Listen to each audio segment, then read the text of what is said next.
everybody, it's Bob from Mo Money Incorporated, and today we have a box of circulated nickels to look through. I'm just scanning over the top of the box here to see if we have any enders. I don't happen to see any, but today we'll be searching for war nickels that are worth just a little bit over $5 a piece. We'll be looking for Buffalo nickels. We'll be looking for V nickels, Jefferson Nickels from 1938 to 1959, and 2024 and 2025 nickels. Since I don't see any enders, we're going to get this hunt started, and I'm going to do every 10 rolls and then come back to you with the finds. Okay, we're back, and the first 10 rolls have been hunted. We had a few finds, nothing too special. We had a 1982 Canadian nickel. We had a 1940 Philly, another 1940 Philly, a 1941 Philly. Then we had a 1958 Denver. We had about 7 or 8 of these 2025 P nickels, and I'll show you why I'm collecting them at the end of the video. And then we had a 1939. Now, if it's a 1939 S or D, we will have a key date. So let's turn it over and see what happens.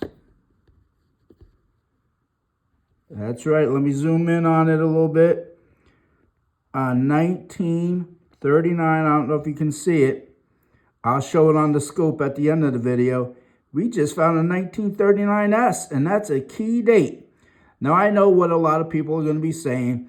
Oh my goodness, he does a hunt, and the first hunt he does of 2026, he finds a key date. That's how it goes sometimes, people. You got to put in the time, just like fishing. And we just found a key date. So nothing special except a key date. Let's see what the next 10 rolls have. Okay, we're back after the second group of 10 rolls has been hunted. And we had a few finds. We had a 1947 Philly, a 1949 Denver, a 1956 Denver. We had 5 more of these 2025 Phillies. And look at this, a 1942. Now, 1942, some of the nickels are war nickels and some are not. The first half of the year, they are not war nickels. And you will know by turning it over, as we will do right now. Wah, wah, wah. Had there been a letter, such as a P, a D, or an S above the Monticello, we would have had a war nickel. Instead, we have a 1942 Philly non-silver. Oh, well, that's how things go. We had a nice find in the first group of 10. The second group of 10, not so much. Let's see what the next 30 rolls have in stock. Okay, everyone, we're back with the next 10 rolls. And we had a few finds. We had 3 1941 Phillies, a 1946 Philly. Let's see if we can get this in here. A 1955. Had that been a Philly, we would have had a semi-key date. But instead, it was a 1955 Denver. A 1956 Denver, which, take a look at that line from 12 o'clock to 6 o'clock. We'll scope that a little bit later to see if that's a die crack or just damage. We had 2 2009 Phillies. Let's see, there it is. And we had 1 2024 Philly. So that was pretty cool to find a 2024. Let's see what the next 10 rolls have. Rolls 31 through 40 have been hunted, and we had a few more finds, starting with a 1946 Philly, a 1949. Now, if we flip this over and it's a 1949S, that would be a semi-key date. So let's check that out.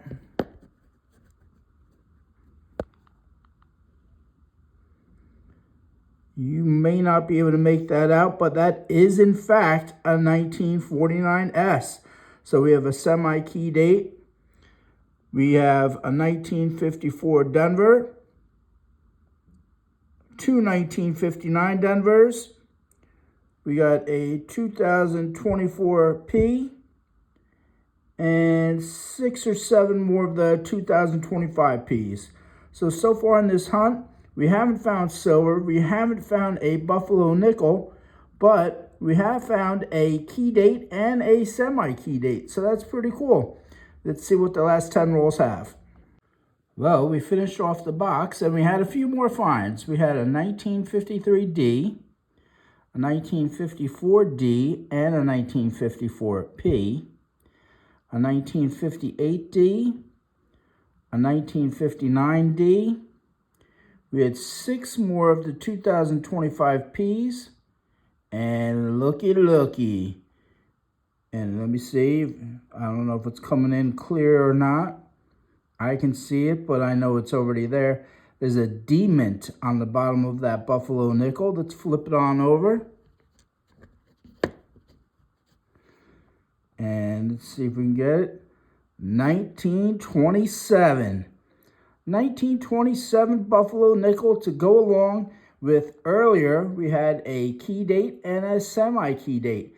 So I would say this nickel hunt, probably I would rank it.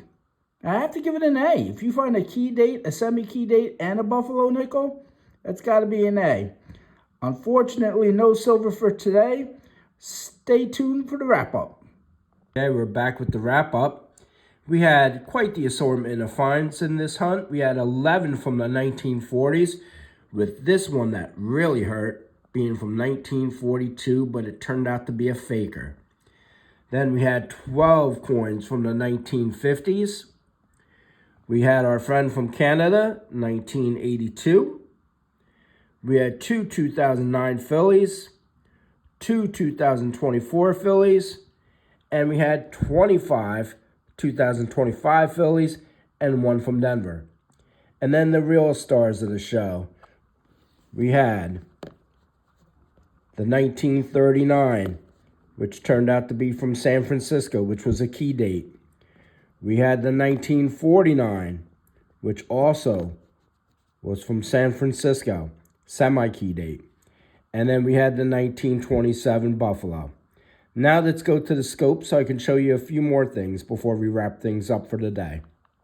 The first coin I wanted to show you up on the scope was from 1956. That was one of our finds during the hunt. And when you see things that you're not really too sure about, it's always good to get opinions. I saw this line going from the top of the head right basically to the bottom of the coin. And I was wondering if that was a die crack or not. But after looking at the coin under the scope, I'm convinced it's more damaged than anything else. So please give me your opinions in the comment section below. The next thing I wanted to talk about was, why do people collect 2025 Philly and Denver Jefferson Nickels? Well, here we see an auction that sold on eBay. It was for 40 2025 Philly Jefferson Nickels, and it sold at $4.75. So you doubled your money, and they still got $5.45 for delivery. Now, doubling your money is always good, but I don't know if it's worth it in this case. So you'll have to make up your mind if you want to save those 2025s or not. Maybe the Denvers would have sold for more money. Next, I wanted to show you why people collect 2024. In this case, the 2024 Nickels, one roll of 2024 Denver Jefferson Nickels, sold for $20. It's $2 face value of nickels. It sold for $20 with $5.62. That's a pretty nice profit. Next, I want to show you this auction, which, although might be questionable, is for one complete box of 2024 Jefferson Nickels. That's $100 face value. It sold on eBay for $1,000. Now, the person who did sell it has positive feedback of 100% and has sold 531 items. So could this be a legit sale? Possibly. And you might be lucky when you pick up your next box of nickels. Always check before you open, because once you open the box, the price of that box just drops. Next, I want to talk about a channel that I've been watching over and over again and learning new things every time I watch them. It's Silver in the Big Sky.